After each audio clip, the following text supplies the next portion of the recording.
Don't all rush. Hey, Alyssa, Oh, it's just Sarah Keegan here from the Sydney Morning Herald. I guess tell us a little bit about how you're sort of feeling. Obviously, WBBL season was so huge. I guess how's your sort of recovery been, and I guess how are you sort of feeling going into this weekend? Yeah, look, I think we're more just genuinely excited to play some cricket again. Yes, the WBBL was a long tense period, but we haven't played cricket since then. So I know all the girls, including myself, are really excited for this week. Being down here in Melbourne, we haven't been able to travel for a while either, with all the border closures. So it's it's almost like first day back at school. We're down here, we're ready to go, and the vibe around the group is pretty cool, and just ready to play some cricket. And obviously coming up a really strong Victorian side, it's going to be a real challenge for us. So it's it's going to be an exciting week. I guess how are you guys sort of preparing? Can you just sort of run us through what the sort of week is looking like at the moment? Well, it's already typical COVID behaviour. It's chopped and changed a few times. We flew in yesterday originally because we would have had to get a COVID test, but then that didn't need to happen. So we just got in yesterday, did some recovery, and get to training this afternoon, and then prepare ourselves the best we can for Wednesday, and then obviously play again on Friday. So it's it's a really nice week. It's like being on a little mini tour for these 5 days, which is such a great experience for a lot of the young girls that are within our squad that haven't really toured too much before. So it's it's good fun, and everyone's enjoying one another's company, which is probably the best part. I guess how's the sort of squad shaping up? And I guess can you talk about how how difficult it is to get in sort of the New South Wales side? We've seen before that, some people have been in, both men and women have been able to make the Australian squad sometimes before even the state squad. I guess how hard is it to sort of break into this New South Wales team? Yeah, it is quite tricky. I'm sure there's a few players out there that will attest to that. But excuse me. Yeah, well, look, we pride ourselves on being a really strong state, and being really strong with our development of our young players. And there are a lot of New South Wales players that are playing for other teams around the country, which is obviously a really great thing for us, that we're, developing these young players that they can then go and, be leaders within these other states. But for us, it is an incredibly difficult 11 to break into. The 13 that we've got traveling with us this week are incredibly strong. There's a lot of youth in there, but there's a lot of experience as well. So it's going to be a really tricky 11 to pick. No matter which 11 plays on Wednesday and plays on Friday, it's going to be the best team possible that can take on the Victorians, which obviously have a fairly elite lineup with the amount of Australian players they've got within their side. But I'm really excited by the group we've got. It almost feels like we're playing against, the Victoria, which is sort of the current generation of Australian players, but we've got almost that next generation that are really going to, push the current crop of Aussie cricketers in the near future. So I'm excited that we've got them on our side, and this will be a real opportunity for them to go out there and play some really good cricket against some really good opposition. So it's it's a good place for us to be in, to have to, fight really hard to get into the 11. And just on Ash Gardner, obviously we saw her affected by concussion during the WBBL. How is she sort of shaping up, and I guess is she sort of fully recovered from that? Yeah, well, I don't want to put the moz on her, but she's almost in the form of her life. I'm at the other end of the scale, but Ash is making runs for fun in every opportunity that she gets at the moment, whether that be club cricket or centre wicket scenarios or practice games that we've been having over the last few weeks. She's in really, really good nick. So she's in great shape for this week. Hopefully she stays concussion-free or injury-free. But yeah, she's in great form leading into this round, and I'm looking forward to her really putting her mark on this competition. And you sort of saw yourself out of the WBBL season with such a bang with that ton. I guess is that sort of motivator to sort of go into this tournament? Yeah, it feels like it was a very long time ago that WBBL happened, and I guess it was a little bit. I've had a lot of downtime, a lot of time to recover, get my body right, and then sort of pick things back up again and go. So I wouldn't say I've got a heap of runs under my belt leading into this game, which makes me slightly nervous. But at the same time, I'm looking forward to the contest. And I know come Wednesday, facing that new ball attack that Victoria have, I'll get right in that contest and hopefully dig in and get some runs for the team. I'll jump in. What about the prospect of playing against Ellyse Perry. What's the sort of overriding feeling? Is it a bit weird, or are you fired up for it, or? Yeah, it sounds really funny, but I hadn't actually put too much thought into it. It was sort of really built up, I think, last year, but it didn't come to fruition. I think we were away for that Victorian round, but I hadn't really thought about it until you just mentioned it. But I guess, yeah, it's an exciting thing. You know, they've got not just Pez, but, you know, Meg, Junior, the list goes on. They've got a world-class side, a really fantastic bowling attack, a really deep batting lineup. So for me and us as a team, it's really exciting to challenge ourselves against the best. And Pez is one of the best, along with Meg. So for me, I'm really looking forward to that challenge. We haven't played a lot of cricket against one another. We've been in a lot of similar teams throughout our career, but I'm excited for that opportunity. Doesn't make me nervous at all. It just makes me excited that we're back out there playing cricket, and I know that both of us will not leave any stone unturned when we get out there. Any particular net battles stand out, or corridor cricket battles or anything like that? Oh, look, she gets me out for fun in the net, so I'll just try and limit the damage. Hopefully she won't get me out on Wednesday, but look, she's a class bowler, and one that, you know, you're in a fierce battle with when you either step out in the middle or you jump in the nets against. Yeah, she's so skillful with the ball. So probably her downfall has been getting out to me in the nets when I roll my arm over, but I've got no doubt that she won't be in any danger this week with that happening. And you mentioned a bit earlier that the WBBL feels like a long time ago. Do you sort of wish there was a chance to squeeze in some international cricket between then and now, or were you quite did you enjoy the break after, you know, a pretty taxing hub? Yeah, it's an interesting question. I guess probably looking back on it, it would have been nice to play some international cricket. But in saying that, I know how cooked everybody was after that WBBL. It was a really mentally and physically draining, you know, 6 or 7 weeks that we were in that hub. So I think the break did a lot of players a lot of good, especially having some time to ourselves over Christmas. That's something that's really rare for cricketers, to have time with their family over Christmas time. So I think the break was good. Obviously, the delayed start to the WNCL probably made it feel a little bit longer for everyone. So, look, whether or not we could have squeezed it in, I'm not sure. But I think the break did a lot of players some good, and I'm sure that everyone will be ready and well prepared for international cricket come March in New Zealand. Well, there's also Hannah Darlington's been named as your vice captain. I guess what's your sort of thoughts on that? Yeah, it's a really exciting one. I've had quite a few questions about it over the last couple of weeks, which is a really good thing that people want to talk about it. But from my point of view, she's a really impressive young cricketer, a really impressive young leader within our side, both on and off the field. And whilst it probably seems quite random or quite sudden for a lot of people to make that call, I think it's almost the right one. She's the future of this Breakers side, and for her to get that opportunity, you know, within the current group that we have with some outstanding leadership people around her, I think is the perfect environment for her to learn and grow as a leader within our squad. So I've been really impressed with her on the field and both off it throughout this pre-season, and I'm excited for what, you know, she's going to be able to do for the Breakers for hopefully a really long period of time. But Rach was really supportive of the decision. Obviously, she was vice captain before, but with an Australian series, you know, at the back end of this WNCL, having both your leadership, I guess, team in captain, vice captain, potentially being taken away, and then expecting somebody to just come in and captain the side when everyone leaves is not really fair on that other person. So for Hannah to have been there all pre-season, to have captained a couple of practice games that we've had, a few centre wicket sort of scenario situations, yeah, she's in great shape to come in and lead this side when if some of us get picked to go to New Zealand. So I'm really excited by the appointment. And I think, yes, it's potentially a big ask for a young kid coming into the side, but if anyone's going to handle it, I think it's Hannah.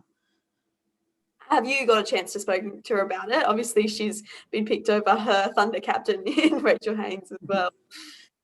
Yeah, well, I've spoken briefly with her, congratulated her, and kind of just offered my support, really. I think that's all we can do. That's sort of what our role is within this Breakers side. Obviously, it's here to play really good cricket, but it's also about, you know, helping drive that next generation of players and teaching them about the game and, you know, some stuff off the field as well. So for me, the best I can do is support her the best I can, hopefully teach her a few things. I'm not sure she wants to learn everything from me, but maybe, you know, just show her the way that I like to play the game, like to lead this team, and, you know, she can take it or leave it from there. But look, Rach is an amazing support as well.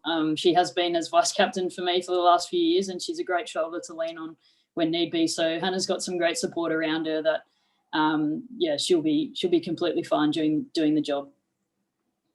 Just on Lauren Cheadle as well, obviously she's back in the squad after so many injuries. She's had a awful run, the poor thing. I guess how cool is it to sort of see her back into the squad? Oh, it's so exciting. She came in with a bang, coming back bowling, and she ripped through we had a practice game, ripped through our top order. It took about 5 for 15. So she's in red hot nick, and I think every single person within the New South Wales setup, and probably the Australian setup as well, is just so excited to see her back out on the park. She's had a horror run of injuries, and, you know, we sort of compare a lot to Pat Cummins. We speak a lot about Pat to her a lot, saying, you know, look what he's been able to achieve after, you know, missing cricket for the amount of years he did. And hopefully she takes a little bit of something out of that and says, okay, maybe I can do something similar. But to see the way she's come back, she fights really hard every year to get herself on the park, and I'm excited by this season. It's coming out really well for her. She's doing some really good things off the field to get her body right to make sure that she can compete at this level, and I'm excited to see her out there and bowling against a really elite lineup that the Vics have got. Alyssa, just sorry, on the back onto that upcoming tour of New Zealand. I know the squad hasn't been announced yet, but you haven't really played since November and the end of the Big Bash. Do you think that this league is enough cricket for you guys ahead of the upcoming tour? Or I guess you've mentioned a little bit before, but yeah, do you think it's a good warm up, or would you rather a bit more cricket heading into that tour of New Zealand? The more cricket, the better for us at the minute. I feel like us as female domestic players don't get the opportunity to play enough domestic cricket. So the more, the better. But in saying that, it is what it is, and that this will have to be enough cricket for us before we get on that plane.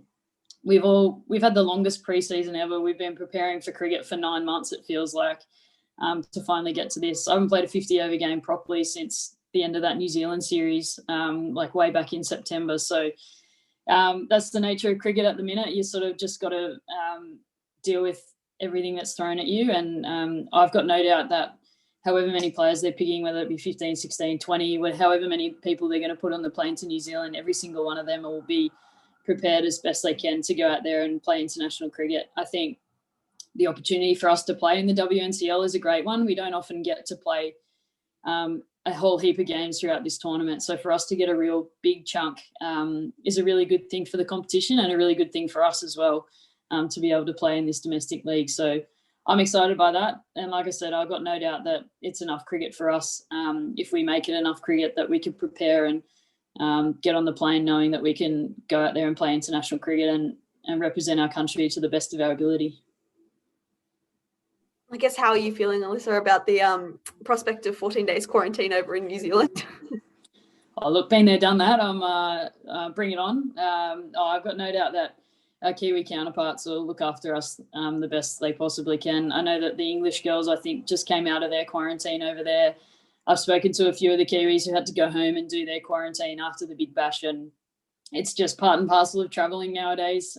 It's what we're going to have to do, and we just go there with a really open mind and know that, you know, different things are going to be thrown at us, different challenges are going to be thrown at us, but all we've got to do is rock up at training and put in as much as we can, and then go back and enjoy the recovery lying on the bed for the rest of the day. So it's it's not such a bad thing. The fact that we get to travel is a really good thing, and obviously New Zealand have done some amazing things over there with their country to enable lots of sporting teams to come in and play sport, which is a really good thing. So, yeah, look, I'm excited by the prospect. I've got to make a few runs and take a few catches before that happens. But if I'm on that plane, I'm sure that everyone will handle it as well as they did early this year.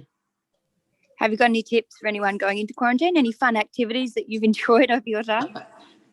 bring a coffee machine is probably the best advice I could give. We had one up in Brisbane when we did our quarantine before the New Zealand series up there, so that came in handy. But look, I think bring whatever's going to make you more comfortable, whether that's a crossword, whether that's a book, whether that's your PlayStation, something that's just going to make it feel a little bit like home and will make the day go a little bit faster, I think is a really good thing. I know Marnus Labuschagne brought his fitness bands with him when they flew back from overseas and got remarkably fit during quarantine. So there's lots of different things that you can do to keep yourself entertained, but we'll have to wait and I'll have to decide what I'm going to take. Sam Ferris, did you have a question? He's waiting for the podcast. Sure. Midge, how's you got any new shots you're going to show us? Yeah, the front foot defence might come into play a little bit in this 50 over format, a bit more than what it did in T20, but nothing new and exciting. I've just been trying to prepare as best as I can for 50 over cricket, which excites me. This format, it doesn't seem too dissimilar to T20, but it is the opportunity to give yourself a little bit more time to get in and get set and hopefully make a big score is something that really excites me. So I'm looking forward to that. And I'm sure that all the other girls are looking forward to that opportunity as well. Front foot defence sounds exciting. Thanks. Super exciting. Lisa, just on Mitch as well. How was his knees? Obviously, he had injury on that, and I guess have you guys sort of been able to, see each other a whole heap? Seeing the delayed tour happened, and now you're sort of back into hotel mode in Melbourne. Yeah, well, I guess that's one of the blessings of not having a lot of cricket on the schedule, was that we could spend a little time at home together, or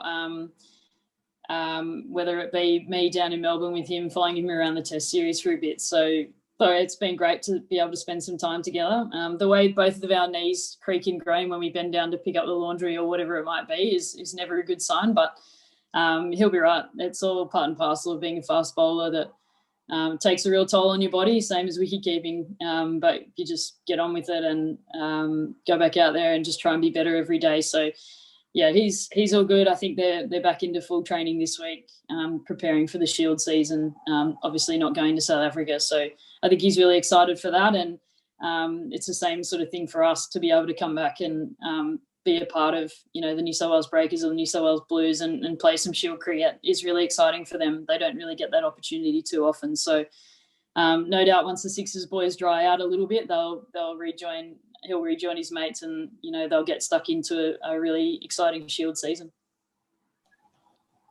Any final questions? Just wanted to ask one about the doco that's coming out at the end of this week. Have you managed to have an advanced screening, and if so, what was your reaction? And if not, are you excited to see what they've done with it? Yeah, I believe we just got the link for it today, but I haven't been able to watch it yet. I saw the trailer and it gave me goosebumps watching that, just sort of reliving that final game, but also some of the games throughout the tournament as well. I'm really excited for it. The ladies did an amazing job. I know they took their time getting everything right and making sure there was plenty of interviews, and they got they got angles from literally every person that was a part of that World Cup. So I'm really excited for it. It's completely thorough and well done, and I'm looking forward to watching it and reliving what was quite possibly one of the most intense tournaments that I've been a part of. But I hope everybody out there enjoys it as well, and gets a real insight into this team and what makes this team tick, and how exciting it is to be a part of it. Absolutely. Well said. And just one final big picture one. We've seen obviously CA's made a priority of funding the women's game and keeping things like the WNCL in place when there was a degree of doubt last year. Do you have any concern about, I suppose, around the world, that whether other cricket boards will have that same level of commitment? We've seen, a couple of international tours here and there, but I suppose some of the more, poorer cricketing boards, you got a concern about that sort of knock-on effect? Yeah, it is slightly concerning. Seeing the amount of international cricket happening at the minute is quite low, but in saying that, I think it's started to pick up again, and nations are starting to play one another. And we're seeing teams that don't traditionally play one another a lot play one another, which is kind of a really good sign. But yeah, look, it is concerning, but obviously that's the nature of COVID. I think, you know, a lot of countries in particular have really struggled with COVID. We're so lucky here in Australia that, yes, we've been in some tight sort of lockdown situations, but overall we've been so lucky here that we've handled it really well, and we've been able to get back to some sort of normality really quickly. Whereas, you know, places like South Africa are still getting 20,000 cases a day, and you know, the country as a whole are really struggling with that. So cricket is a long way down the list, I think. But in saying that, sport's such a big part of this country, and to see, you know, governments and see organisations try really hard to get sport back on the telly is a really good thing for people's morale. So I'd hope to see that, you know, more women's sport pick back up. I think it's been great to watch the AFLW start again. I know they've been through hell and back with quarantines and being moved around left, right and centre, but it's great to see lots more women's sport sort of picking up right around this country. But from a cricket perspective, I think the more that we can help one another out as countries, I think the better, whether that be sort of sharing the load, you know, funding wise. I think that's a potential way for us to be able to get more cricket and, you know, playing in places that are a bit more COVID safe and a bit more set up for quarantine and biosecurity bubbles or whatever it might need to be, I think, you know, is the way forward. So we obviously want to play as much cricket as we possibly can, but we are also, you know, really aware of the perspective of that there's global pandemic at play, and the opportunities that we're going to get given, you know, might be a little bit more limited than what we've seen in the past. So we're aware of that, but I'd like to see definitely some international cricket, you know, popping up a bit more frequently as we move forward. Beauty. Thanks for that. We might end it there. And thank you all for your time, and particularly. Thanks, guys. Thank you so much. Appreciate it. Cheers. Thanks, Good luck guys. for tomorrow. Thank you. So much. Thank you.